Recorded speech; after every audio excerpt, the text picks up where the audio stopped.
നമസ്കാരം പ്രിയ സുഹൃത്തുക്കളെ.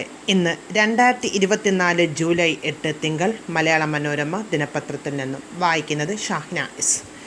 പെരുമൺ ദുരന്തം ഓർമ്മകൾക്ക് 36 വയസ്സ്. കൊല്ലം. പെരുമൺ ട്രെയിൻ ദുരന്ത ഓർമ്മകളുടെ ചൂളം വിളിക്ക് ഇന്ന് 36 വയസ്സ്.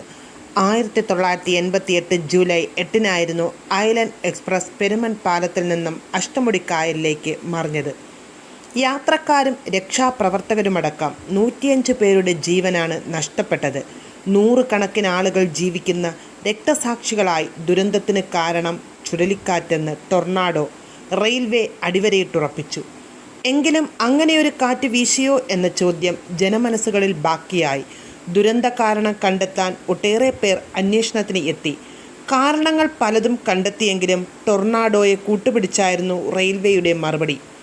ഏറ്റവും ഒടുവിൽ ദുരന്ത കാരണം വിശദമായി അന്വേഷിക്കണമെന്നാവശ്യപ്പെട്ട് 2013 തേവള്ളി സ്വദേശിയായ അഭിഭാഷകൻ കോടതിയെ സമീപിച്ചിരുന്നു. കോടതി അന്വേഷണത്തിന് ഉത്തരവിട്ടെങ്കിലും ആ അന്വേഷണവും എങ്ങും എത്തിയില്ല. അപകടത്തിൻ്റെ കാരണം കണ്ടെത്താൻ കഴിയുന്നില്ലെന്ന് കാണിച്ച് പോലീസും 2019 അന്വേഷണം അവസാനിപ്പിച്ചു. ദുരന്തത്തിൻ്റെ യഥാർത്ഥ കാരണം എന്നെങ്കിലും കണ്ടെത്തുമെന്ന പ്രതീക്ഷ മനസ്സിൽ പേറിയാണ് ഓരോ വാർഷികാചരണ ദിനത്തിലും അപകടത്തിൽ മരിച്ചവരുടെ ബന്ധുക്കളും പരിക്കേറ്റവരും എത്തുന്നത്. സ്മൃതി ദിനാചരണം. അഞ്ചാലുമൂട്. പെരുമൺ ട്രെയിൻ ദുരന്ത അനുസ്മരണ കമ്മിറ്റി സ്മൃതി ദിനാചരണം സംഘടിപ്പിക്കും. പെരുമൺ സ്മൃതി മണ്ഡപത്തിൽ രാവിലെ 8 നടക്കുന്ന അനുസ്മരണ സമ്മേളനം NK പ്രേമചന്ദ്രൻ MP ഉദ്ഘാടനം ചെയ്യും. ഡോക്ടർ KV ഷാജി അധ്യക്ഷത വഹിക്കും. പനയം പഞ്ചായത്ത് ഇന്ന് 9 പെരുമൺ പാലത്തിനു സമീപം അഷ്ടമുടിക്കായലിൽ പുഷ്പാർച്ചന നടത്തും.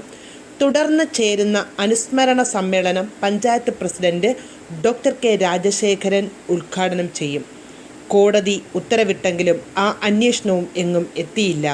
അപകടത്തിൻ്റെ കാരണം കണ്ടെത്താൻ കഴിയുന്നില്ലെന്ന് കാണിച്ച് പോലീസും 2019 അന്വേഷണം അവസാനിപ്പിച്ചു.